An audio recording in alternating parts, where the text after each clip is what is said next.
බයිබලෙන් නේද මේ දේශනා කරන්න ඕනේ නේද? ඒ නිසා බයිබලෙන් තමයි දේශනා කරන්න යන්නේ.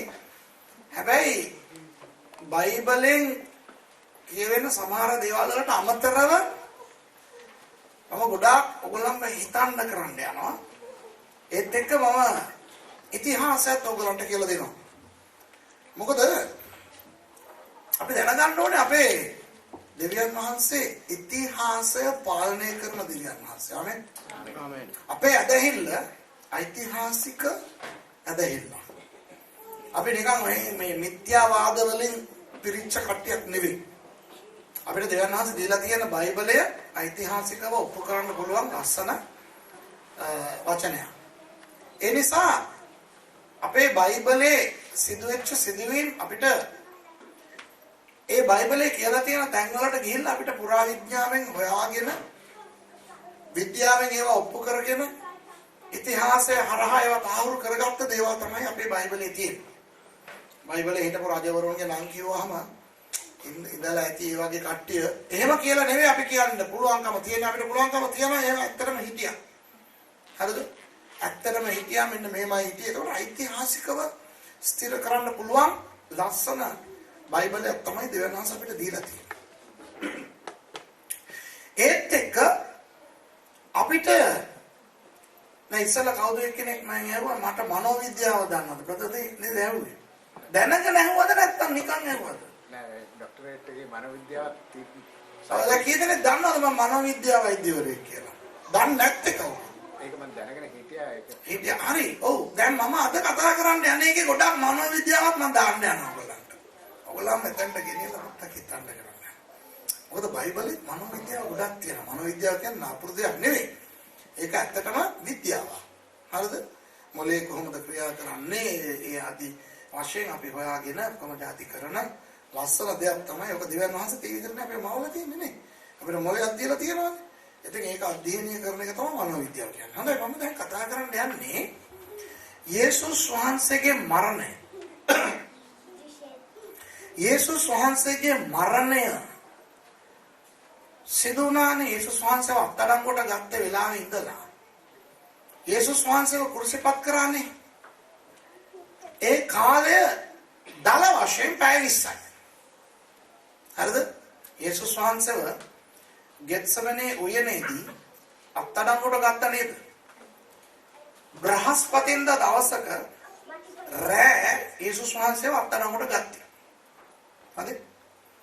සිකුරාදා හවස 3න් ඉස්සල්ලා කියන්නේ දවල් 1 2 වෙනකොට උන්වහන්සේව ක්‍රුසිපත් කරලා ඉවරයි. 3 වෙනකොට උන්වහන්සේගේ ප්‍රාණය උන්වහන්සේ පියාණන් වහන්සේට බාර දීලා ඉවරයි. අපේ භාෂාවෙන් කියනවා උන්වහන්සේ මැරුණේ හවස 3ට විතර. සිකුරාදා හවස 3ට විතර වගේ. එතකොට බ්‍රහස්පතින්දා රෑ අත්අඩංගුවට ගන්න ලැබු යේසුස් වහන්සේ සිකුරාදා හවස 3ට මිය ගියා නම් උන්වහන්සේව අත්අඩංගුවට අරගෙන පැය 20ක් පමණ කාලයක් තමයි උන්වහන්සේ එතනින් එහාට හිටියේ. ඒ පැය 20ක් තුල උන්වහන්සේට මොනවද වුනේ කියලා අපි සියලුම දෙනා දන්නවා නේද? උන්වහන්සේ ඉතා කලාතුරකින් තමයි මොන හරි වචනයක්වත් කිව්වේ. උන්වහන්සේ ගැන අපි දකින විශේෂ දෙයක් තමයි උන්වහන්සේ කතා කරේ නැහැ. උන්වහන්සේගෙන් ප්‍රශ්න කෝටියක් ඇහුවා මිනිස්සු. උන්වහන්සේ උත්තර දෙන්න ගියේ නැහැ. ගහලා ඇහුවා. පීඩා කරලා ඇහුවා. කසපාරවල් ගහලා ඇහුවා උන්වහන්සේගෙන් අර ප්‍රශ්න මේ ප්‍රශ්න. ඒ සෝස පාඩුවේ හිටියා. අර දෙතුන් සැරයක් උන්වහන්සේ උත්තර දෙන්න ඕන උදවියට උත්තර දුන්නා. ඒ ඉතා කෙටියෙන්. උදාහරණයකට විලාත් කියන ඒ ආණ්ඩුකාරවරයා අහනකොට මේවා යුදෙවන්ගේ රජවරයා කියලා මේගොල්ලෝ කියනවා ඒ බලන්න මොන හරි කියන්නකෝ මෙච්චර මේ ප්‍රශ්නනේ කියනකොට ඒ ශාස්ත්‍ර කියනවා ඔයා කියන එක හරි එච්චරයි කිව්වේ. ඉතින් යේසුස් වහන්සේ ගොඩක් කතා කරේ නැහැ. යේසුස් වහන්සේ මොනවත් හාස්කම් කරන්න ගියෙත් නැහැ. යේසුස් වහන්සේ අර උන්වහන්සේගේ අවුරුදු 33ක කාලයක් තුල උන්වහන්සේ කොහොමද ජීවත් වුනේ? එහෙමම නෙවෙයි හිටියා. ඒ පැය 20 උන්වහන්සේ නිකන් ගුටි කකා කට වහගෙන ඒ වේදනාව දරාගෙන උන්වහන්සේ හිටියා. තේරුණාද? නමුත් ඒ පැය 20 තුල උන්වහන්සේ කර්ම කොටගෙන උන්වහන්සේව පිළිගත් පස් දෙනෙක් ගැන මම ඔයගලන්ට කතා කරන්නේ. හරිද? ඒ කියන්නේ යේසුස් වහන්සේගේ දේශනාවක්වත් අහලා නැති, උන්වහන්සේගේ හාස්කමක්වත් දැකලා නැති, උන්වහන්සේ කතා කරනවත් හරියට අහගෙන ඉඳලා නැති පස් දෙනෙක් කොහොමද ඒ පැය 20 තුල යේසුස් වහන්සේ පිළිගත්තේ? පිළි අරගෙන ඒගොල්ලන්ට මොනවද උනේ කියලා මම උගන්වන්න යනවා. එහෙනම් මේක 아무තු දෙයක් මම ඔයගොල්ලන්ට උගන්වන්න යන්නේ. සාමාන්‍යයෙන් පල්ලිවල මේක උගන්වලාම නැහැ. මේක මම විශේෂයෙන් මට දෙවියන් වහන්සේ ඉදරව් කරලා මං ගිහිල්ලා පරීක්ෂණ පවත්වලා හොයාගෙන බයිබලේ ඓතිහාසික පොත්වලයි ඒ වගේම ඔය තැන්වලටත් ගිහිල්ලා මම හොයලා බලලා මගේ ජීවිතේට එක්තරා වැදගත් වුණා වූ දෙයක් තමයි මම අද ඔබට බෙදලා දෙන්න යන්නේ. හරිද? හැබැයි අපි බයිබලය පදනම් කරගෙන තමයි ඕනම දෙයක් අපි උගන්වන්න ඕනේ. මොකද අපි ක්‍රිස්තියානි අය. බයිබලෙන් පිටට ඇවිල්ලා මට ආත්මයන් වහන්සේ කිව්වා, මට දේවදූතයෙක් ඇවිල්ලා කිව්වා, මම දර්ශන දැක්කා කිව්වනම් ඕවා පිළිගන්න එපා. හරිද? මම කියනවා විතරක් නෙවෙයි, කවුරු මෙතනට ඇවිල්ලා මොන දේ දේශනා කරත් ඒ දේ බයිබලයට අනුව තියෙන්න ඕනේ. හරිද? ආයේ බයිබලයට පටහැනිව තියෙන දෙයක් මට ආත්මයන් වහන්සේ දුන්නා, මම දර්ශනයකින් දැක්කා, මම ස්වර්ගයටම ගිහිල්ලා අරගෙන ආවා කියලා කිව්වත් ඕවා පිළිගන්න අපිට අවශ්‍ය නැහැ. ගලාති පොතේ පෞල්තුමා ලියනකොට කියනවා, මෝඩ ගලාතිවරුනි, මේ ඕගොල්ලන්ට ලැබිලා තියෙන සුභාරංචියට අමතරව වෙන දෙයක් දේව දූතයෙක් ඇවිල්ලා කිව්වත් බාර ගන්න එපා. පිළිගන්න එපා. තේරුණා? ඒ නිසා අපි පරිස්සම් වෙන්න ඕනේ. මම මොනවද කරන්න යන්නේ? බයිබලයේ ඔයගොල්ලෝ දන්න ඒ දේවල් මම කියලා කියවන්න යනවා. කියවලා හිටන් මම ඔයගොල්ලන්ට පෙන්වන්න යනවා. ඒක කොහොමද තේරුම් ගන්නෙ? මොනවද ඒකේ වෙලා ඇත්තේ කියලා මනෝවිද්‍යාවක් පාවිච්චි කරලා අපි පොඩ්ඩක් අධ්‍යයනය කරන්න යනවා. දැන් ඔයගොල්ලන්ගේ මොනවද බලනකොට මට තේරෙනවා මේ ආදයන් මොනවද මේ කරන්න හදන්නේ මේ. ආවනම් පාඩුවේ උගන්වලා යන්නනේ තියෙන්නේ. අපරාධ අර බාලම්ගේ කේස් එකම කරලා යන්න කියන්න තිබ්බා. දැන් ඇවිල්ලා මනෝවිද්‍යාව, පුරාණ විද්‍යාව ඒවට දාලා අපි කියලා හිතනවා. පොඩ්ඩක් ඉමු. මේකෙන් මම බලාපොරොත්තු වෙන්නේ මොනවද දන්නවද? දෙවියන් වහන්සේගේ මහත්භාවය. උන්වහන්සේගේ අර අපි හිතන්න බැරි පැතිත් තියෙනවා. හරි? ඒ නිසා ඒවත් පොඩ්ඩක් අපි දැනගෙන දෙවියන් වහන්සේට ප්‍රශංසා කරමු කියන එක තමයි. හරි? මම අමුතු දෙයක් ඔයගලන්ට උගන්වන්න යන්නේ. හරිද? රයිට්, ලෑස්තිද? ඔන්න පළවෙනි පුද්ගලයා. පෙරලා ගන්න යෝහන් නෙවෙයි ලූක් 22 50යි 51යි. මට කවුරු ඉන්නවද බයිබලයේ කියවන්න? මයික් එක දෙමුද පාස්ටර් ඉලුගන්ට? මදුෂිකා. එතන මෙතන කවුරු හරි මදුෂිකා හරි කවුරු හරි බ්‍රදර් හරි කවුරු හරි මේ මයික් එක තියාගත්තා මට එච්චරක් ඇති. ඔය කැමරා එකට මේ සද්ද එන්න ඕන නිසා. ඔක මදිද වයර් එක? ඔය ඉස්සරහින් කාට හරි මේ. හරි කියවන්නකො මට ලූක් 22 50යි 51යි. දරහගන්න. ඔවුන්ගෙන් එක්තරා කෙනෙක් උත්තම පූජකයාගේ දාසයාට ගසා ඔහුගේ දකුණු කන කපා දැමීය. නමුත් යේසුස් වහන්සේ උත්තර දෙමින් මෙපමණකට ඉඩ දෙන්නේ කියා ඔහුගේ කන අත ගා සුව කළසේක. හරි. දැන් මෙතන මොනවද කියලා තියෙන්නේ? උත්තම පූජකවරයාගේ වැඩකාරයාගේ කන යේසුස් වහන්සේ ළඟ හිටපු එක්කෙනෙක් මොනවද කරලා තියෙන්නේ? කොනිටලා තියෙනවා. එහෙමද? අනේ දෙයනේ මොනාරි කතා කරන්නලකෝ. කන කපලා කියන්නේ අපි සමහර ලාට මේ දන්නවද මේ අපිට සමහර පිරිමියට මේ හරියට මයිල් වෙනවා. මටත් ඒ ලෙඩේ තියෙනවා. හරිද? මයිල් හරනම් මේ එන්න ඕනේ එතකොට අපි ෂේව් ගන්නකොට ෂේව්. හරි? මේ කනේනවා නායනවා. හරිද? ඔය ලොකු වදයක්.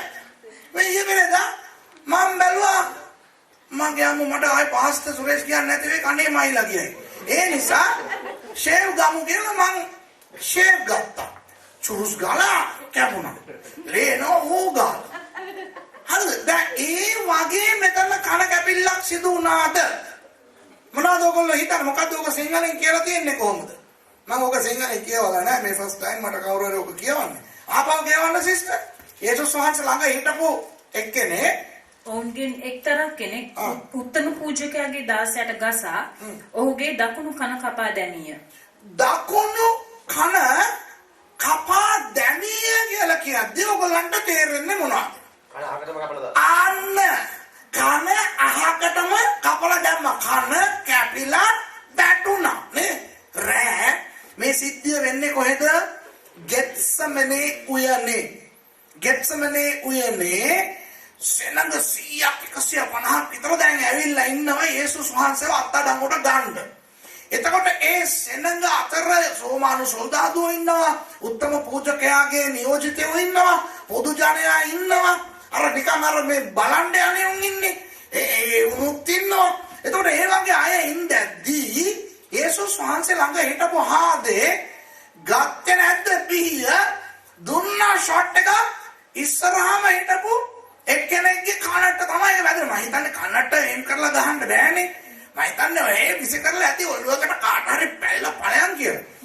ඒක ගානට අර කනට වැදිලා කන කැපුණා. කන කැපිලා අහකට වැටුණා කියන එක තමයි මේකේ අපි දන්නේ. එතකොට යේසුස් වහන්සේ ඒ කවපු හාදයට කියනවා මේ හලෝ ඔක අහකට දාන්න කියලා. මේ මනුස්සයට සුවය දෙනවා. සුවය දෙනවා කියන්නේ මොන වගේ සුවයක්ද? අනේ මේ හරියනේ කනක් වැටලා ඇති පොඩ්ඩක් එනවා. කාගේ මේ මොබයිල් ෆෝන් එකක් තියෙනවද මේ ෆ්ලයිට් එක දාන්න ඔයලා හම්බුණා කියලා ඒක අරන් තියලා ඇලෙව්වද? නැත්තම් ඒමම අල්ලලා තුංගාලා අලුත් කනක් මැව්වද? කොහොමද එතන සුවය ලබා දීලා තියෙන්නේ? ඔව් හොයාගෙන ඉන්න බෑ නේ. මේ මෙතන ඇවිල්ලා මේ සියගණ මිනිස්සු ඇවිල්ලා මේ අල්ලන්න හදනකොට එතන තියෙන කලබලයට අර කැපිලා විසිකුණු මේ කන හොයාගෙන ඉන්න බෑ නේ. එතකොට එතන මේක තමයි යේසුස් වහන්සේ කරපු අවසාන හාස්කම කුර්සියට යන්න කලින්. නැවත නැගිට්ටායින් පස්සේ එක සැරයක් අර ගෝලයෝ මේ මාළු අල්ලගෙන ඉන්නකොට කිව්වනේ දකුණු පැත්තට මේ දැල දාන්න කියලා මාළුවෝ 153 දෙනෙක් අල්ලගත්තේ. ඒ හාස්කම අපිට ඒක අපිට පිළිගන්න බෑ. මොකද ඒක හාස්කමක් තමයි. නමුත් යේසුස් වහන්සේ ක්‍රුසියට යන්න කලින් කරපු හාස්කම් වලට ඒක අපි එකතු කරන්න බෑ. යේසුස් වහන්සේ පළවෙනි හාස්කම කරා කියන එක අපි දන්නවා. මොකද්ද උන්වහන්සේ කරපු පළවෙනි හාස්කම? එදා අපි ඉගෙන ගත්තා. මතකද? වතුර නිදිඋෂ කරන එක. අවසාන හාස්කම මොකද්ද?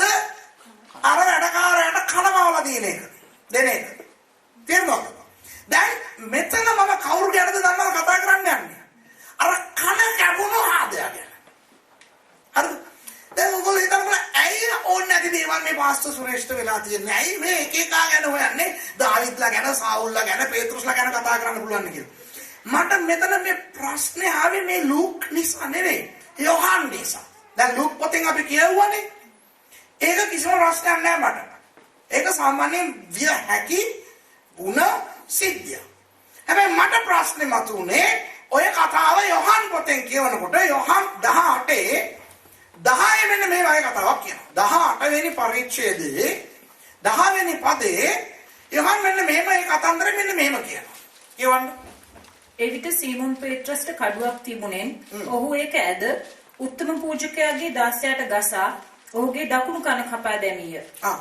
ඒ දාසයාගේ නම මල්කස්ය. අන්න ඒක තමයි මගේ ප්‍රශ්නේ. හරිද? ආවේ කවුද?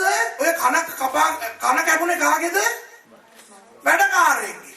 මල්කුස්. ඒක අතර මල්කුස්. හරිද? මම හිතන්නේ සිංහලේ මල්කස් කියලා දාලා තියෙනවා මම දන්නේ නැහැ කියලා. අර කයන්නට යටින් අර චූටි ජිල්පියක් දාන්න ඕනේ. ඒක නැකිලද දන්නේ සිංහල බයිබලේ. මෙයාගේ නම මල්කුස්. හරි. මල්කුස් කියලා යොහන් කියන්න නම් එතකොට මේ කවුරු හරි කලබලේ ගිල්ලා මේ hello what is your name කියලා ඇහුවද ඇඩ්‍රස් ගත්තද? ඔය අපේ ක්‍රුසේඩ් වල අපි කරන්නේ කාට හරි සනීප වුණාම ඉස්සරහ දෙයක් සනීප වුණා බඩේ කැක්කම සනීප වුණාම හරින්නේ නැහැ උනේ. ලෝකන ගිල්ල ඇඩ්‍රස් ගන්නවා නේ ටෙලිෆෝන් නම්බර් ගන්නවා ඊමේල් ගන්නවා කොහොමද ජාති කරන්නේ. ඒ වගේ මේ ළඟදී මේ ඉන්න මේ ඔය අපේ චර්ච් එකට ඉන්න දැන් කනක් එහෙම මාවල දීලා තියෙන මොකක්ද ආගේ නම මම මිස්ටර් මාර්කස්. හරි. එහෙමද? ඔය කලබලේ කොහොමද දන්නේ මේ කන කැපුණු ආදයාගේ නම අපේ යොහන්ට? යොහන් කවුද? යේසුස් වහන්සේගේ පැත්තේ හිටපු ගෝලේ. යොහන්ගේ ගම කොහෙද? ගලිලේ. ගලිලේ කෙනෙක් ජෙරුසලේමට යේසුස් වහන්සේ එන සැරේට විතරයි ආවේ. ජෙරුසලේමේ යහ කාවත් දන්නේ නැහැ අඳුරන්නේ නැහැ. යොහන් අනිත් ගෝලයත් එක්ක එතන පැනලා දිරුවා ඔය කේස් එක වෙනකොට. ඔය හිටපු දෙන්න තුන් දෙනාගෙන් එක්කෙනෙක් තමයි පේත්‍රුස් මිනිහා කඩුව අරගෙන කැපුවා. හරිද? දැන් මල්කුස් කියලා ඒ මිනිහගේ නම යොහන් කියන්න තරම් ඒ මිනිහා වැදගත්ද කියලා මට හිතුණා. හරිනේ. කපපේ කියලාගෙන නම කියන එක මට ප්‍රශ්නයක් නෑ. යොහන් දන්නවනේ මේ කවුද කැපුවේ කියලා. සීමෝන් පේත්‍රුස්. හරියගේ නම මල්කුස්. ඔය නම කියපේකෙන් තමයි මගේ මීටරේට වැටුනේ මේ මිනිහා ගැන මම හොයන්න ඕනේ කියලා. හොයලා බැලුවා. ඒ මිනිහා ගැන තව විග්‍රහයක් මේ බයිබලයේ දීලා තියෙනවා. මොකද්ද? උත්තම පූජකවරයාගේ දාසය. එතකොට ඒ වකට ඒ කියන්නේ යේසුස් වහන්සේව අත්අඩංගුවට ගන්න ඒ දවස්වල උත්තම පූජකවරයා හැටියට අවුරුද්දකට සැරයක් එක්කෙනෙක් ඉන්නවනේ. අවුරුද්දක් තිස්සේ එක්කෙනෙක් ඉන්නවා අවුරුද්දකට සැරයක් වෙනස් වෙනවා. ඒ අවුරුද්දේ උත්තම පූජකවරයා හැටියට හිටියේ කායිෆස් කියන උත්තම පූජකවරයා. උත්තම පූජකවරයාගේ දාසයා මේ මල්කුස්. දැන් මගේ ප්‍රශ්නේ මේ මිනිස්සයා දාසයා නම් අපි දන්න වැඩකාරයෝ නේද? අපි දන්නවනේ වැඩකාරයෝ ඉන්නවනේ. වැඩකාරයෝ. දැන් අපි ලංකාවේ අපි වැඩකාරයෝ ඉන්නවනේ වැඩකාරයාට වැඩ කරන්න කියනවා. මේ කඩේට ගිහිල්ලා එන්න කියලා කියනවා. කාර් එක හොදන්න කියනවා. එක එක දේවල් අපි කියන එක තමයි වැඩකාරයා කියන්නේ. වැඩකාරයෙක් මේ වෙන සිද්ධීන් බලන්න යනකොට ඉස්සරහට කියලා හිට ගන්න නෑනේ. ලොකු කේස් එකක් යනවා. රෝමානු සොල්දාදුවරු යුදෙව් වැදගත් අය මේගොල්ලෝ යේසුස් වහන්සේව අත්අඩංගුවට ගන්න යනකොට පේත්‍රුස් කන කැපුවේ අර සෙනඟ මැදට ගිහලා මේ පොඩ්ඩක් ඉන්න දෙන්න මේ ගිහලා ඇතුළට ගිහලා එකෙකුට ගැහුවා නෙවෙයි ඉස්සරහම එනම එකෙකුට ගැහුවා. සාමාන්‍යයෙන් ඔය දේවල් බලන්න යන මිනිස්සු ඒ වගේ ඉස්සරහට වෙන්නේ නැහැ. හරිනේ? බලන් ඉන්න මිනිස්සු සයිඩ් එකේ ඉඳලා බලන්නේ. ඉස්සරහම ඉන්නේ කවුද? අර අත්අඩංගුවට ගන්න ගිය සොල්දාදුවා. යුදාස් ඉස්කාරියට් යේසුස් වහන්සේව පාවලා දෙන්න යන පුද්ගලයා. ඒ වගේ අර වැදගත් අය තමයි ඉස්සරහා ඉන්නේ. හරිද? එතකොට මේ මිනිස්සයා ඉස්සරහා හිටියා නම් උත්තම පූජකවරයාගේ වැඩකාරයා නම් මෙතන ඊට වඩා මොකක් හරි තියෙන්න ඕනේ කියලා හොයලා බලනවා. එහෙම හොයලා බලනකොට මට ලැබුණා හොඳ විස්තරයක්. දැන් බලන්න මතකද ආබ්‍රහම්ට හිටිය දාසෙක් වැඩකාරයෙක් එලියේසර් කියලා. දන්නේ නැනේ. ආබ්‍රහම් දන්නවද? ආබ්‍රහම්ට හිටිය දාසෙක් එලියේසර් කියලා. දෙවියන් වහන්සේ කිව්වනේ ආබ්‍රහම්ට ඔබ තුලින් මම ජාතියක් ඇති කරන්න යනවා කියලා.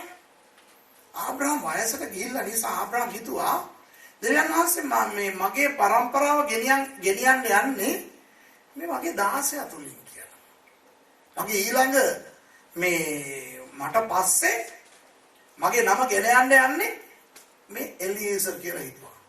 ඇයි එහෙම හිතුවේ? ඒ කාලේ තිබුණා යුදෙව් අතර සංස්කෘතියේ තිබුණ දෙයක් කාටවත් හරි දරුවෝ නැත්තම් ඒ වැඩකාරයින්ගෙන් පොඩි කාලේ ඉඳන් ගෙදර හැදුණු සේවකයෙකුට ඒ තනතුරු දීගෙන ගිහිල්ලා අන්තිමට ඒ ස්වාමිවරයාට පස්සේ එයා කියන තත්ත්වයට ගේන සංස්කෘතියක් තිබුණා. මැද පෙරදිග රටවල් වල ඒ දවස්වල. ඔයගොල්ලන්ට මතක් කරගන්න පුළුවන් ජෝසප්.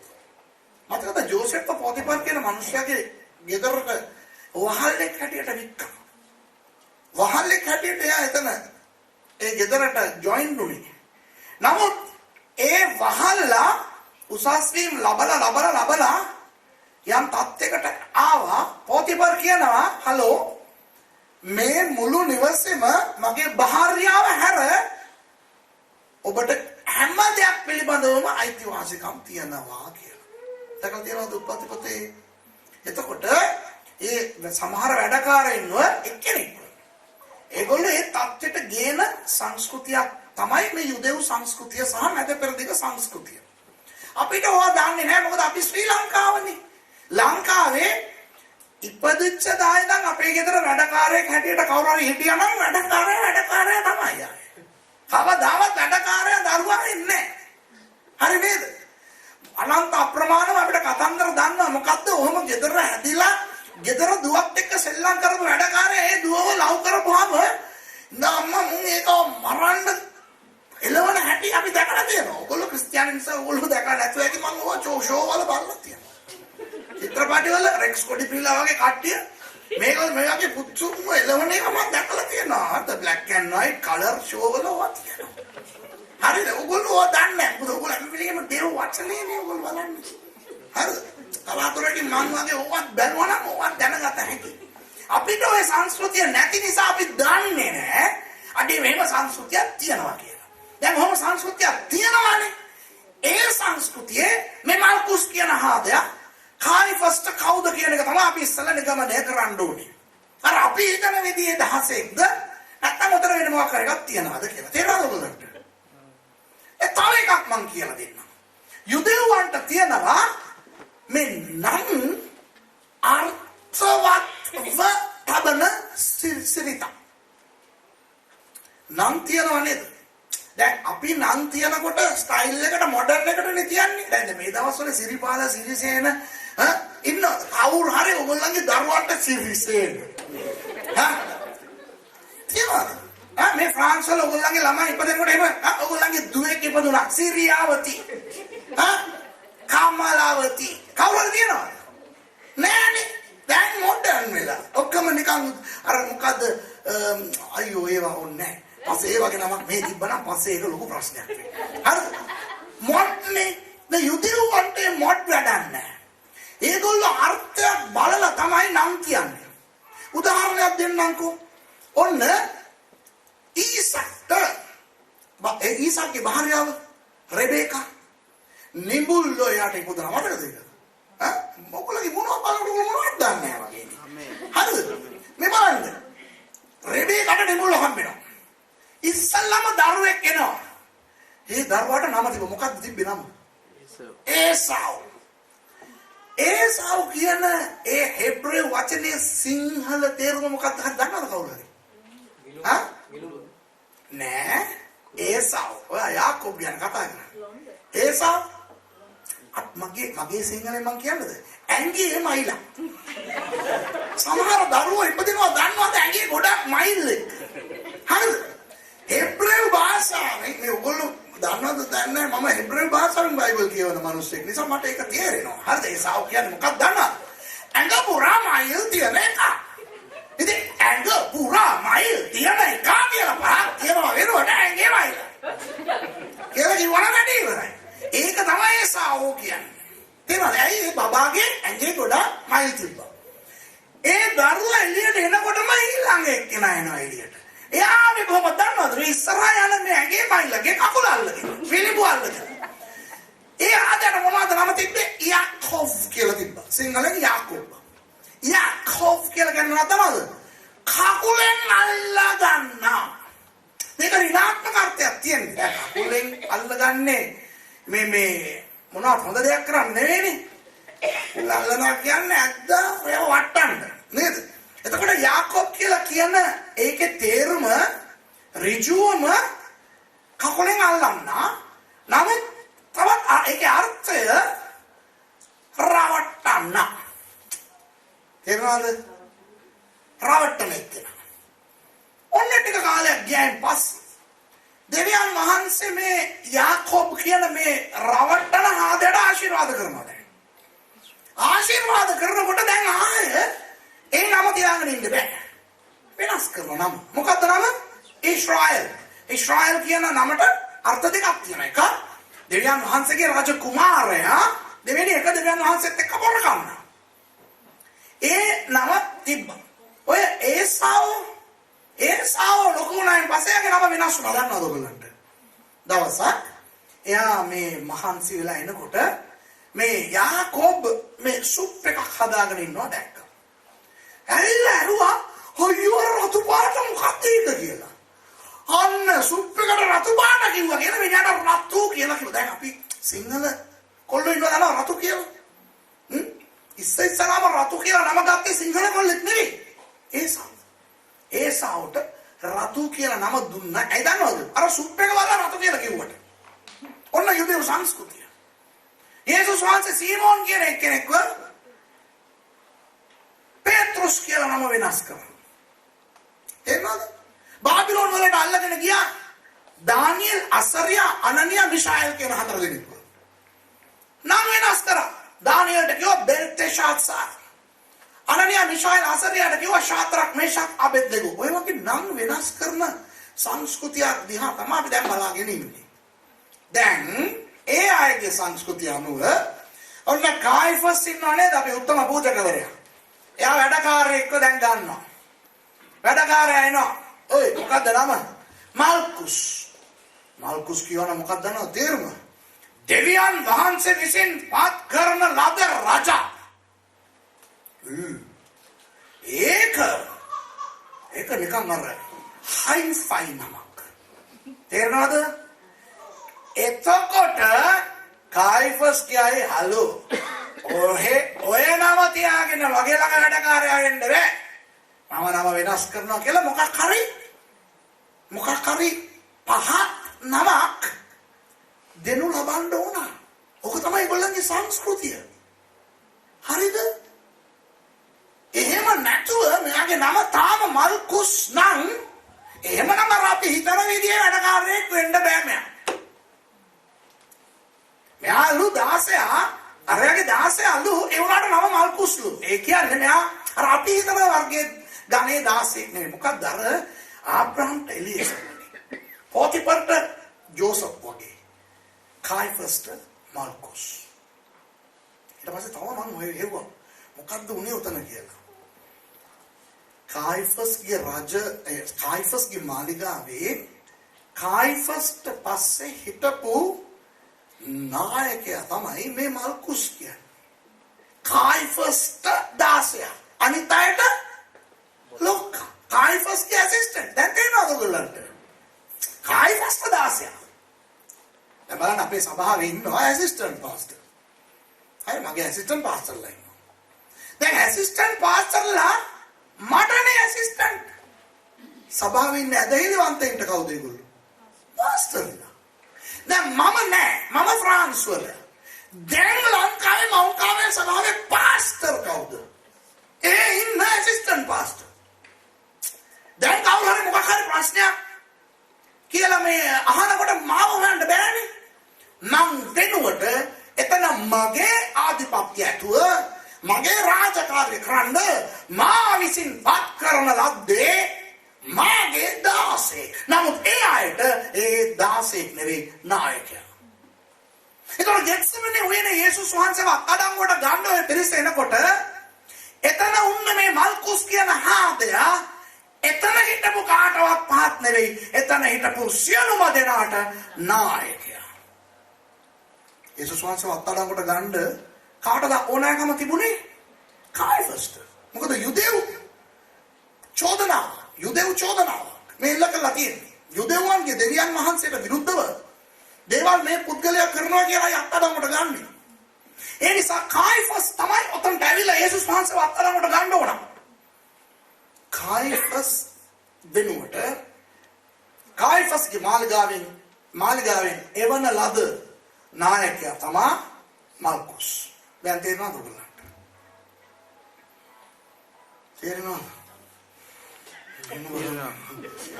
එනවා කියලා බලන්න.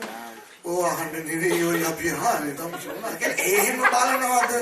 ඈ මට නම් තේරෙන්නේ නැහැ. මේ ලයිට් අරවා මේවා දාලා නිසා මට ඔයගොල්ලන්ගේ මූණවල පැහැදිලිව පේන්නේ නැහැ. විරිත්තනවද, රවනවද, hina වෙනවද නැත්තම් මේ භූතෙක්ව දර්ශනයෙන් දැකලා බලන් ඉන්නවා වගේ ඉන්නවද කියලා. මම මේ කතා කරන්නේ කටෙන් වුණාට බොක්කෙන්. හරිද? ඔව් මේ කටෙන් ආවට මේ හරිය හිලක් තිබ්බනම් ඒකෙන් ලීක් වෙනවා. මොකද බොක්කෙක් මේ කතා කරන්නේ ඔයලා බල මම මේ දේවල් කියනකොට මේකම සුද්දන්ට කිව්වනම් oh my god what අරගෙන අපේ මිනිස්සුන්ට අන්න යේසුස් වහන්සේ ඇවිල්ලා කියාගේ අපේ මිනිස්සු මම තව දවස් කීපයක් ඉන්නේ ඉන්නකම් ආවට සන්තෝෂින් තියා ඕනම් මේම හොල්ලන්න මතකද ඒව තමයි ඉස්සර එන්නේ නෑ නම් මේම දන්නේ නැත්තම් මේම අඩු ගානේ මම මොනාරි කියනකොට මේම හරි කරන්න හරිද මේම බලන්න තේරෙනවා අතෝස්ස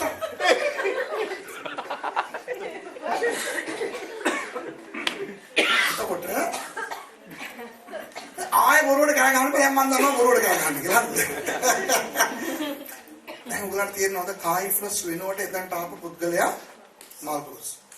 එතකොට මේ තව පොඩ්ඩකින් මම කියන කියන්නම් මේ සිර මැදිරි පහක් තිබ්බා තුනක් තිබ්බා ඊශ්‍රායලවල. කියන්නේ බන්ධනාගාර සිර මැදිරි නෙමෙයි බන්ධනාගාර තුනක් තිබුණා. යුදෙව් ආගමට විරුද්ධව මේ චෝදනා කරන ලද සිරකාරයින්ව සිරගත කරන්නේ කායිෆස්ගේ මාලිගාවේ යට තියෙන බන්ධනාගාරේ. රෝමානු අධිරාජ්‍යයට විරුද්ධව කවුරු හරි වැරදි කරොත් ඒ අයව තියන්නේ පිලාත් කියන රෝමානු ආණ්ඩුකාරවරයාගේ මාලිගාවේ තියෙන බන්ධනාගාරේ. නැත්නම් ඔය මේ සාමාන්‍යයෙන් හොරකම් කරලා මිනි මරලා ඔය මොකක් හරි ඔය රෝමානු අධිරාජ්‍යයට විරුද්ධව වුණත් කරලා නැහැ.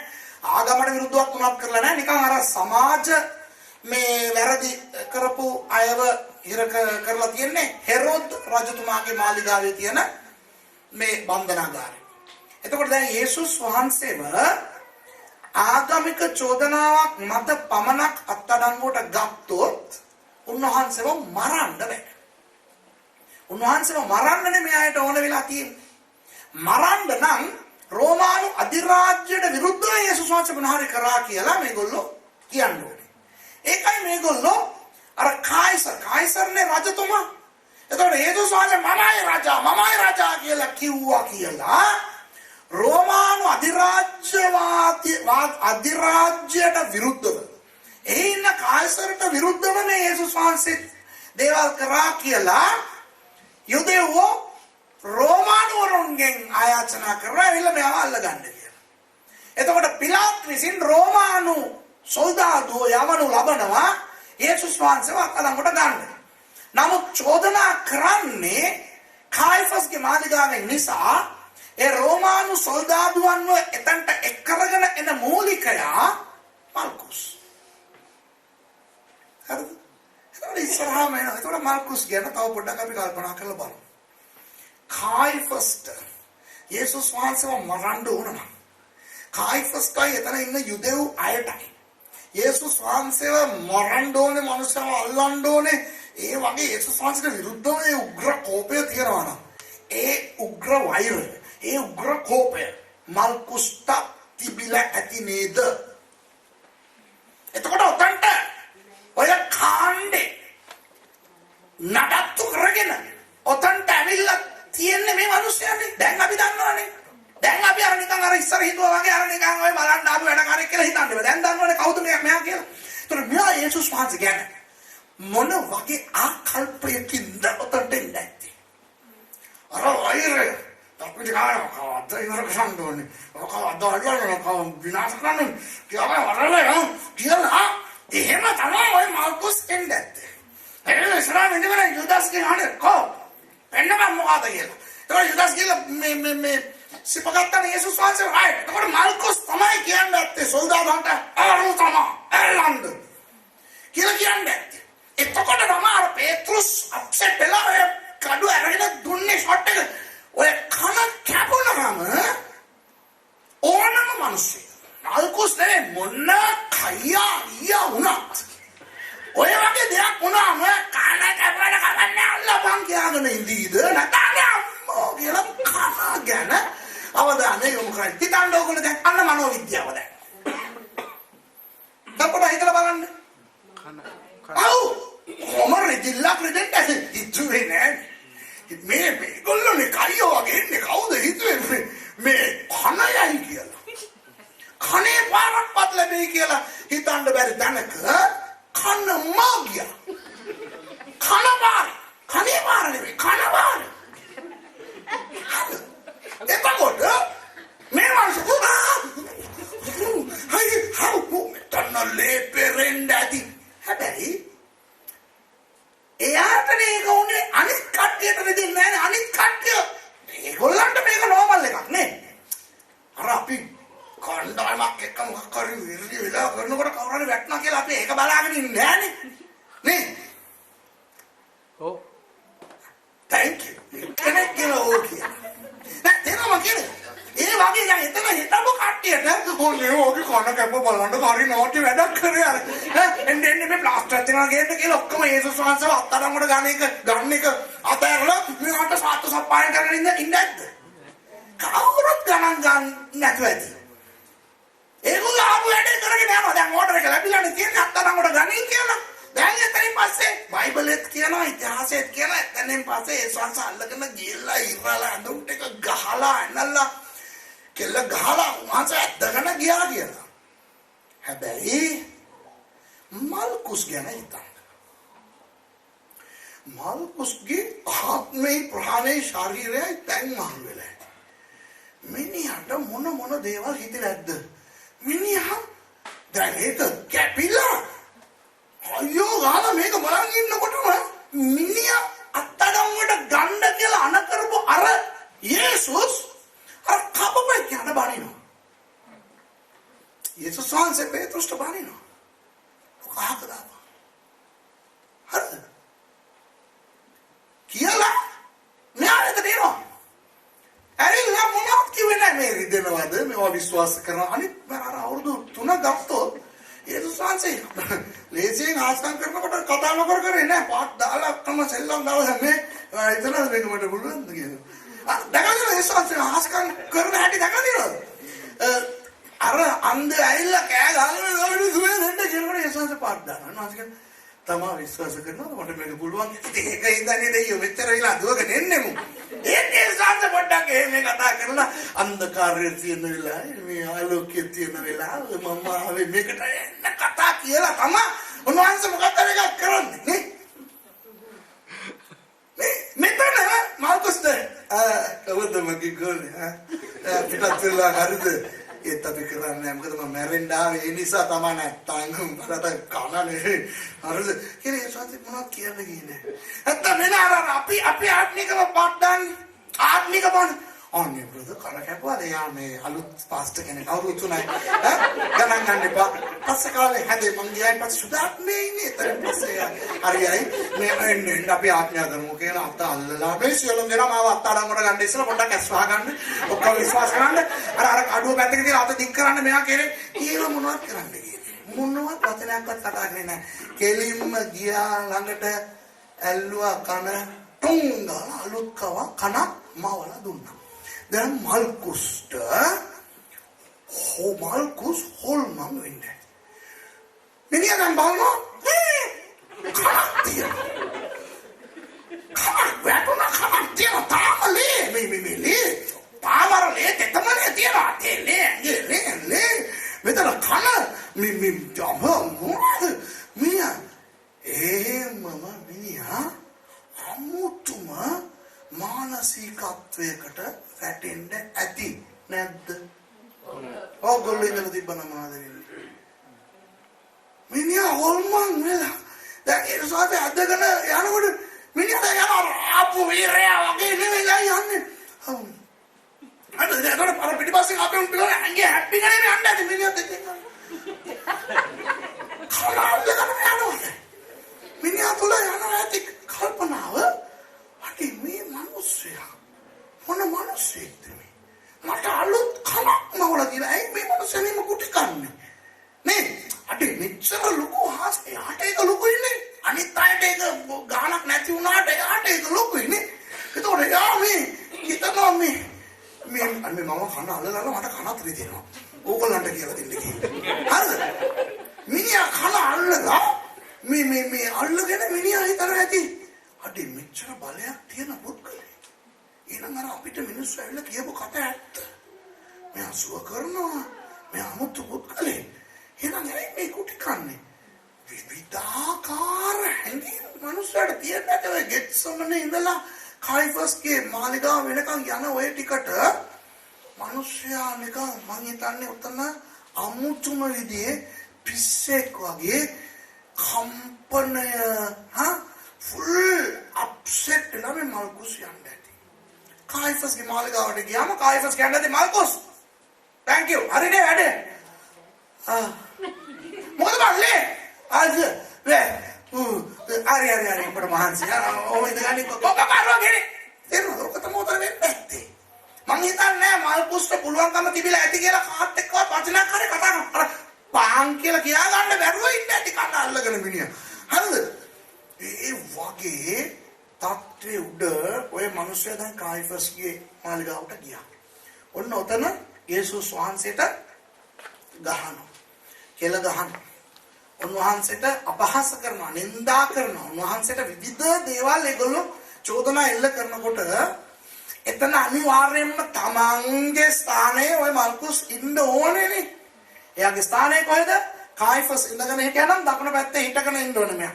ඒක තමයි එයාගේ ප්ලේස් එක. ඒකට මෙයා දැන් හිටගෙන ඉන්න ඇති. අර හැමදාම හිටගෙන ඉන්නා වගේ මෙහෙම නෙවෙයි. කෑ ගන්නවා කායිෆස් කියනවා. මෙයා ඒ ඔක්කොම බලාගෙන යේසුස් වහන්සේත් බලාගෙන. එතකොට කායිෆස් නේද මල්කුස් තේරෙනවද? ඒක තමයි ඇත්ත. දැන් මම ඉතිහාසය ගැන කියන්නේ. ඉතිහාසය ගත්තොත් මේ මිනිස්සයා එහෙමම යේසුස් වහන්සේ දිහා බලලා මේ මිනිස්සයාගේ සම්පූර්ණ චරිතය වෙනස් වෙන්න පටන් ගත්තා. එදා ඒ රෑ යේසුස් වහන්සේ අර කායිෆස්ගේ මාලිගාවේ අර බන්ධනාගාරයේ උන්වහන්සේව අර දන්වැල් දාලානේ යට ගහලා තිබ්බේ යේසුස් වහන්සේ. උඩේ ඉඳන් බලනකොට පේනවා. කවුරු ඉස්රායල් ගියා නම් බලන්න ඔක කියන්නේ එකරගෙන යන කට්ටියට කියන්න අපිට බලන්න ඕනේ යේසුස් වහන්සේව කොතනද මේ තියලා තිබ්බේ කියලා. එතන ඉඳන් අර මාර්කුස් ඇවිද්ද තැන අපිට ඇවිදලා අදත් බලන්න පුළුවන්. හරිද? මේ මාර්කුස් එදා රෑ නිදාගත්තේ නැතුව ඇති. එදා රෑ මේ මිනිස්සයා උඩේ ඉඳන් බලාගෙන යේසුස් වහන්සේව බලලා මේ මිනිස්සයාට හිතා ගන්න බැරුව ඇති. මොනවද මේ මිනිස්සයා, මේ කවුද මේ මිනිස්සයා, මොනවද මේ කියන්නේ? ඉතිහාසයේ බැලුවොත් ඒ ඉතිහාසය කියනවා මේ මිනිස්සයා දිගටම යේසුස් වහන්සේව කුරුසිපත් කරන ඔය සිද්ධියට මේ මිනිස්සයා සහභාගී වුණා. මිනිහා ගිහිල්ලා බැලුවා. බලලා යේසුස් වහන්සේ මරුණානේ. ඊට පස්සේ මිනිහා ඇවිල්ලා මිනිහා ෆුල් අප්සෙට් වෙලා ඉඳලා දවස් 3කට පස්සේ යේසුස් වහන්සේ නැගිට්ටා කියන කතාව අහලා ඊට පස්සේ මිනිස්සයා ගිහිල්ලා ගෝලීන්ව හම්බෙලා යේසුස් වහන්සේව තම ස්වාමී වහන්සේට පිළි අරගෙන අර පෙන්තකොස්ත දවසේ 120 දෙනෙක් හිටියනේ.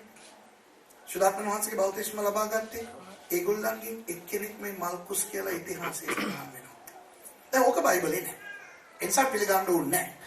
හැබැයි මම කියන්නේ ඕක වෙන්න බැරි දෙයක්ද කියලා හිතන්න. ඕගොල්ලෝ එතන ඉඳලා තිබ්බනම් ඕගොල්ලෝ ඔය යේසුස් වහන්සේව පිළිගන්නේ නැද්ද? මොකද ඕගොල්ලෝ දන්නවා අත්අඩංගුවට ගන්න ලැබු මොහොත පටන් උන්වහන්සේ ගුටි කන්නේ මොකක් හරි හේතුවක් නිසා.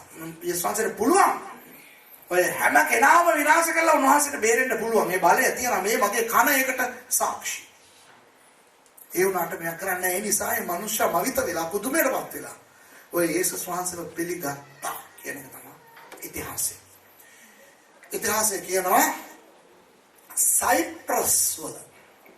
සයිප්‍රස් වල ඔය මල්කුස් ගිහිල්ලා සේවය කරලා එහිදී යේසුස් වහන්සේ වෙනුවෙන් මැරුණා කියලා. හalleluya කියමුද? හalleluya. බලන්න යේසුස් වහන්සේගේ මරණය මොන වගේ පුද්ගලයෙක් වෙනස් කළාද? අපි කවදාවත් හිතන්නේ නැහැ මෙතන මොනවද වෙන්නේ කියලා. හරිද? හොඳයි. දැන් දෙවෙනි පුද්ගලයා ගැන කතා කරමු. හරි? දෙවෙනි පුද්ගලයාගේ පදේ මම කියන්නම්. හැබැයි කියවන්න ඕනේ මම හිතන්නේ පද 10ක් විතර වගේ තියෙනවා. මාර්ක් සුභාරංචි පොතේ 15 වෙනි පදේ. 5 ඉඳලා 15 වෙනකම්. අතෝක කියවමුද? කියවමු නේද? හරි සිස්ටර් කියවන්නකෝ මාර්ක් 15 5 ඉඳලා 15 වෙනකම්. පද 10ක් තියෙනවා. අයියෙන් කියවගෙන යන්න. නමුත් යේසුස් වහන්සේ තවත් කිසි උත්තරයක් නොදුන්සේක. එයින් පිලාත් මවිත විය. මංගල්‍යයේදී ඔවුන් ඉල්ලන හිරකාරයෙකු ඔහු විසින් ඔවුන්ට මුදා දෙන සිරිතක් තිබුණේය. කැරලි ගසා ඒ කැරලි ගැසීමේදී මිනිමරු මිනිසුන් සමග බඳිනු ලැබූ බරබ්බස් නම් කෙනෙක් විය. මම කතා කරන්න යන පොඩ්ඩක් උතන ඇඟිල්ල තියාගන්න. මම කතා කරන්න යන්නේ කවුරු ගැනද දන්නවද? බරබ්බස් කියන පුද්ගලයෙක් ගැන. ඒ පුද්ගලයා ගැන කොහොමද දන්නවද අපිට හැඳින්වීම දෙන්නේ? කලබලයක් කරලා ඒ කලබලයේ මිනිමරුවකට සම්බන්ධ වුණා. ඒ කියන්නේ මේ කලබලය මොනවද? පිලාත්ගේ සිර මැදුරේ ඉන්නවා කියන්නේ ඒ කලබලේ කාට විරුද්ධව කරන ලද කලබලයක්ද? රෝමානු අධිරාජ්‍යයට විරුද්ධව. හරිද? එතකොට රෝමානු අධිරාජ්‍යයට විරුද්ධව කලබල කරලා මිනිමරුමට සම්බන්ධ වුණු මේ බරබ්බස් සිරකාරයෙක් හැටියට හිටිය පිලාත්ගේ බන්ධනාගාරේ. ඒ බන්ධනාගාරයේ ඔය වැනි චෝදනාවට ඒගොල්ලන්ට ලැබෙන්නේ මොන වගේ දඬුවමක්ද දන්නවද? අවුරුද්දකට සැරයක් රෝම් වලට ඒගොල්ලන් එක් කරගෙන යනවා. හරිද? ඔය සිරකාරයින්ව අවුරුද්දකට සැරයක් ඒ සිරකාරයින්ව අරගෙන ගිහිල්ලා කොලොසියම් එකේ සිංහයෝ එක්ක, කොටින් එක්ක, වලස්සුන් එක්ක, එහෙම නැත්නම් ග්ලැඩියේටර්ස්ලා කියන ඔය සටන් කරන වීරයෝ එක්ක නැත්නම් තවත් මේ සිරකාරයින් එක්ක සම්ඩු කරන්න දාලා මරනවා. ඒ වගේ මරණ දඬුවමක් තමයි දැන් බරබ්බස්ට නියම වෙලා තියෙන්නේ. කොයි මොහොතේ ඇවිල්ලා එක් කරගෙන යයිද දන්නේ රෝම් වලට යන්නේ. හරිද? දැන් කියවන්න ඉතුරු ටික. සමූහයා නැගී ගොස් ඔවුන් තමන්ට කළ සිරිතේ හැටියට කර දෙන ලෙස ඔවුන්ගෙන් ඉල්ලන්ට පටන් ගත්තෝය. පිලාත් උත්තර දෙමින් මා විසින් යුදෙවරුන්ගේ රාජ නුඹලාට නිදහස් කර දෙනවාට නුඹලා කැමතිදයි ඔවුන්ගෙන් ඇසූසේක. මක්නිසාද නායක පූජකයන් විසින් ඊර්ෂ්‍යාවෙන් උන්වහන්සේ පාවා දුන් බව ඔහු දැනගෙන සිටියේය.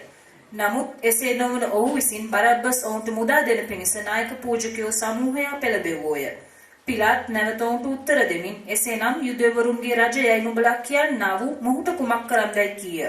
ඔහු කුරුසියේ එන ගැසුව මැනවයි නැවතත් ඔහු මොර ගැසුවෝය. එකල පිලාත් ඒ මන්ද මොහු මොන නපුරක් කළේදයි ඔවුන්ගෙන් ඇසුවේය. නමුත් ඔහු කුරුසියේ එන ගැසුව මැනවයි අතිශයින් මොර ගැසුවෝය. පිලාත් සමූහයා සතුටු කරන්නට කැමැතිව බරබ්බස්ව ඔවුන්ට මුදා දී යේසුස් වහන්සේට තලවා උන්වහන්සේව කුරුසියේ යන ගසන්නට බාර දුන්සේක. හරි. දැන් තේරෙනවද කතාව? ඒ කියන්නේ බරබ්බස්ව මෙම හිරේ දාලා තියනවා පිලාත්ගේ බන්ධනාගාරේ. බන්ධනාගාරය කියන්නේ මාලිගාවේ එහා කොටසේ යට තියෙන එක. මෙතන මොනවද වෙන්නේ කියලා එහෙනම් බලන්න බෑ. ඊශ්‍රායල් ගියොත් ඔයගලන්ට ඒවත් බලා ගන්න පුළුවන්. මේ සේරම තැන් මම ගිහිල්ලා අධ්‍යයනය කරලා බලලා හිටගෙන ඒ ඔක්කොම කරලා තමයි මම ඇවිල්ලා කතා කරන්නේ. හරිද? මේව පරීක්ෂණ කරන කාලේ. එතකොට ඔයගොල්ලෝ ගියොත් ඊශ්‍රායල් වල මෙතනට ගිහිල්ලා බලන්න ඕනේ ඔයගොල්ලෝ. හරිද?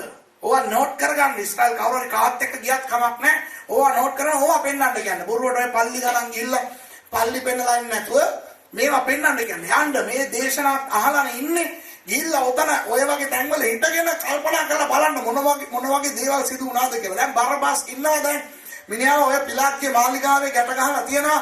දන්වැල් වල ඒත් සමග තවත් මේ කට්ටිය ඉඳලා ඇති. ඔන්න දැන් බරබ්බස්ව නිදහස් කරන්න කියලා මිනිස්සු ඉල්ලනවා. බරබ්බස් කියන පුද්ගලයාගේ නම මොකක්ද කියලා අපි දන්නේ නැහැ. බරබ්බස් කියන්නේ මොනවද දන්නවද? ඇරමික් භාෂාවේ බාර් එක බාහ් කියලා කියවෙන්නේ. බාර් කියලා කියන්නේ පුතා. අබ්බා කියලා කියන්නේ අර අපි දෙන්නේ ඒ අබ්බා නෙවෙයි තාත්තා. හරිද? අපි පොඩි බබාට කියන අබ්බා දෙන්න. ඒ අබ්බා නෙවෙයි. හරිද? අබ්බා කියන්නේ තාත්තා. ඒකයි අපිට කියලා තියෙන්නේ අපිට ශුද්ධාත්මයන් වහන්සේ විසින් දෙවියන් වහන්සේව අබ්බා පියාණෙනි කියලා අමතන ඒ දරුකමේ ආත්මය අපිට දෙවියන් වහන්සේ දීලා තියෙනවා කියලා නේද? අබ්බා කියලා කියන්නේ අරමික් භාෂාවේ තාත්තා. බාහ් කියලා කියන්නේ පුතා. බාහ් අබ්බාස් කියලා කියන්නේ තාත්තගේ පුතා. තාත්තගේ පුතා කියලා කියන්නේ. එච්චර කාඩෙක් රාස්ත්‍යාධිකාරී IRC කාරේ. දැන් අපි ලංකාවේ ආය නිසා අපිට මේක අමාරුම නෑ තේරුම් ගන්න. දැන් ඉඳි ඉපදිනකොට නමක් දෙනවා සුනිල් සාන්ත කුමාර කියලා නම් දෙනවා. ඒ ආද ලොකු වෙලා IRC කාරේ ගුණයෙන් පස්සේ සුනිල් නෙවෙයි යාගේ නම කපුටා. හරිනේ? නේ අපේ ගම්වල නේ ගොඩක් ගම්වල දැකලා කපුටා ඉන්නවා. කළු ඉන්නවා. මේ කළු අයියා කිව්වා කියපන්. කළු අයියා නමක් ඇති. ඒ නමෙන් දන්නේ කවුරු? කළු. හරිද? වීඩියෝ සුනිල්. හරිද? දරකඩේ පොළඟ. දරකඩේ පොළඟ. කොල්ලේ. හරිද? මිනිහට වෙන නමක් කියනවා. ඇප්ලිකේෂන් ෆෝම් එකේ දරකඩේ පොළඟ කියලා දාන්නේ නැහැ. දායන්න පොළඟ නැත්තම් දරකඩේ පොයන්න කියලා දාන්නේ නැහැ. හරිද? ඒ අර රාස්ත්‍යාදු නම. හරිනේ? කොටා. නේද? ඔය කළුවා. ජිල් ජෝන්. ජිල් බරියා. ජල් පිරිස්. හරිනේ මං කියන්නේ. ඒ සංස්කෘතියත් මේ එහෙ තිබ්බා. එතකොට මෙයාගේ නම මොකක්ද කියලා අපි දන්නේ නැහැ. නමුත් මෙයා ප්‍රසිද්ධ වෙලා ඉන්නේ කොහොමද දන්නවද? තාත්තගේ පුතා. එතකොට තාත්තා කවුද? මිනිහා ලොකු අයියා කෙනෙක්. එයාගේ පුතා මේ. හරිද? තාත්තා යාසිකාරේ. දැන් එයාගේ පුතා. එතකොට මේ අවුරුහරි ඇවිල්ලා කඩයක් කුඩු කරලා ගියාන කට්ටිය කතාවේ අර කඩයක් කුඩු කරලා ගියා. කවුද? තාත්තගේ පුතා. හරි දන්නවා. හැමෝම දන්නවා ඒ ඉස්රායල් වල හැමෝම දන්නවා කවුද තාත්තගේ පුතා කියලා. හරිද? ඔහොම මිනිස්සුන්ට වද දීගෙන මිනිස්සු මිනිහත් එක්ක පාවෙලා කලකිරලා බයෙන් ඉන්න ඇති දැන් ගම්වල ඔය අයියලා ඉන්නවනේ. මිනිස්සුන්ට පෙන්වන්න බෑ මේ අයියලා. නමුත් ඒ අයියලාට විරුද්ධව මොනවද කරන්න බෑ. පොලිසියනවත් කියලා මොනවද කියන්න බෑ. මොකද ඊට පස්සේ ඒස් තමයි. කොහොම හරි රෝමානු අධිරාජ්‍යයට විරුද්ධව කැරැල්ලියක් සිදු වෙලා ඒකට මේ හදය සම්බන්ධ වෙලා මිනිමරුන් කරපු නිසා මිනිහව දැන් අල්ලලා යට ගහලා තියෙනවා. දැන් හැමදාම අර අවුරුද්දකට සැරයක් නේ ඇවිල්ලා එක්කරගෙන යන්නේ රෝමෙට ගිහිල්ලා මරන්න.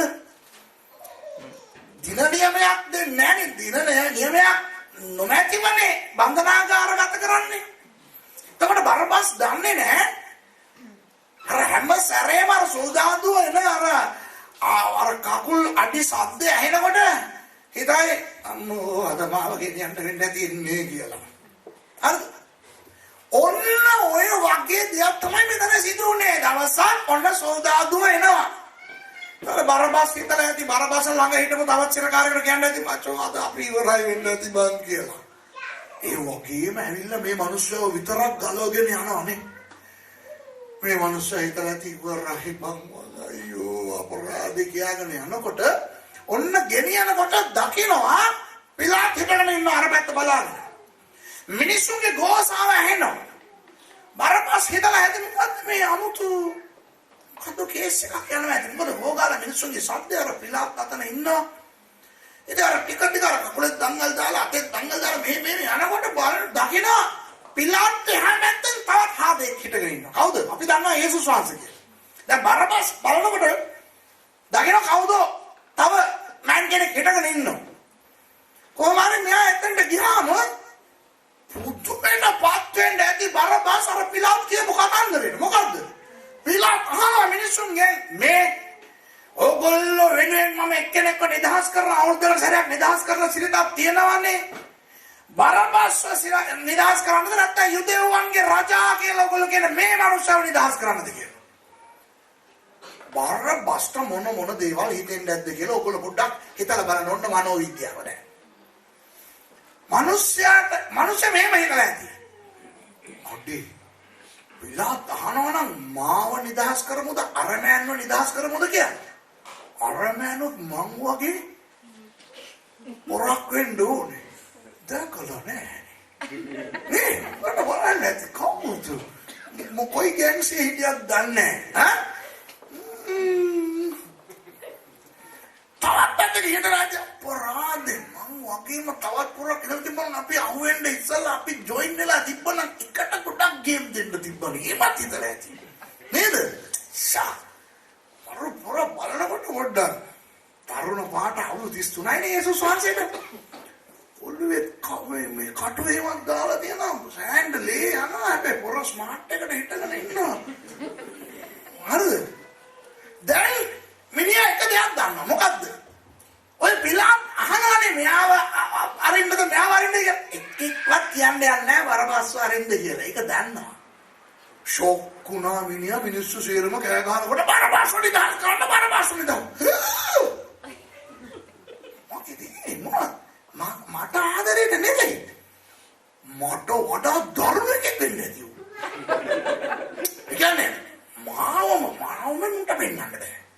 මාව නිදාස් කරපන් අරු වෙනකොට කියලා කියනවා ඌ එනම් බයනම කෙනෙක් වෙන්නට තවට බලන්න මාරමෙන් කෙනෙක් වෙන්නද මේ කියලා. එතකොට පිළාත් අහනවා මේ මනුස්සයා මොනවද කරන්නේ? කුරුසිපත් කරන්න මරන්න. එතකොට බරබස් හිතලා ඇති මොනම් නිකන් SMS මිනිමරුවේ නෙමෙයි මම හිතන්නේ මේ ඇවිල්ලා ඉන්න හැම එකකම ගෙදරින් එක්කෙකුට හරි මේ මනුස්සයා මරලා ඇති. එකෙක්ගේ හරි අතක් කකුලක් හරි කඩලා ඇති. හරිම ජරා භයානක මෑන් කෙනෙක් ඔය හැටත් ඉන්නේ කියලා බරබස් හිතලා ඇති නැද්ද? ඔබලා හිතන්න. දැන් බරබස් නිදාස් කරනවා. බරබස් නිදාස් කරන මිනිහා හිතුවේ නැහැ. ඊනේවත් හිතුවේ නැහැ මිනිහා නිදාස් ලැබෙන්නේ. මිනිහා පොඩි වෙලෙන් බෑලා යනකොට කොහම අර බරබස්ව දන්න එකෙන් ඉන්න ඇතිනේ. හරිද? අර දුර ඥාතියා බාප්පගේ පුතා කවුරු හරි අතන ඉන්නේ. ඇවිල්ලා බරබස්ට මට වරේ මාර වැඩේ මට අරු කවුද බං අනිවාර්යයෙන්ම අහන්න නැද්ද බරබස් එතන යන්නේ ඉස්සලා යාව පිළිගත් අයින් හරිය කවුද බං මාර වරක් නේද මම එතකොට මේ පොල්ල හිටපොයි කියලා ඇති බරබස්ට නෑ මිනිහා මොකක්ද කීදෙනෙක්ව මරලා දෙනවද මචං නෝ කෙනෙක්වත් මරන්න. බුර්කෙන් නැත්ද කියලා? මරන්න එන මොනවා මේ කුඩු. දැන් අපි ඉන්නේ බං ක්‍රිස්තු වර්ෂයේ දැන් කුඩු නෑ. මේ මොනවද මේ වෛශ්‍යකම්? ඒ වගේ මොකක් කරා? නෑ බං මේ වෛශ්‍යවන්ව අල්ලලා ගෙනාවම උන්ට සමාව දෙන්නේ කිව්වා. මේකේ තේරුම වෛශ්‍යකම් කරන්නලු වෛශ්‍යවන්ට සමාව දෙනවා. හරිද? මිනිස්සුන්ගේ අත් කකුල් කපන්නලු අත් කකුල් කැඩිච්චේන්ට සුවය දෙනවා. මිනි මරන්නලු මොකද්ද සදාකාලික ජීවනයක් ගැන කතා කරනවා. හමුතු පොරක් නේ කියලා හිතලා ඇතිද නැද්ද ඔයගොල්ලෝ හිතලා බලන්න. හිතුවා එතනින් පස්සේ මනුස්සයා එතනින් යන්න ඇද්ද? මනුස්සයා ගිහිල්ලා මම පොට්ටක් ඉන්න අපි දැන් නැයිද නිදහස් කරලා කියන්නේ ඕන වෙලාවට ගෙදර යන්න පුළුවන්. බලමු මොනවද වෙන්නේ කියලා. එතකොට යේසුස් වහන්සේ වෙලෙම ඔතනින් පන්නට ගෙනල්ලා හරිද ඔයගොල්ලෝ පැෂන් ඔෆ් ද ක්‍රයිස්ට් බැලුවා නම් මෙල් ගිබ්සන් හොඳ වැඩක් කරලා තියෙනවා. එයා කතෝලික පුද්ගලයෙක් වුණාට එයා හොඳට හොයලා බලලා සෑහෙන දුරට ඔය යේසුස් වහන්සේට පීඩා කරන ඒවා තියෙන්නේ. ඒවා ලස්සනට ඒවා කරලා තියෙනවා. අර කොකු අර පැෂන් ඔෆ් ද ක්‍රයිස්ට් චිත්‍රපටයේ තියෙන ඒවා හරි. එහෙම යේසුස්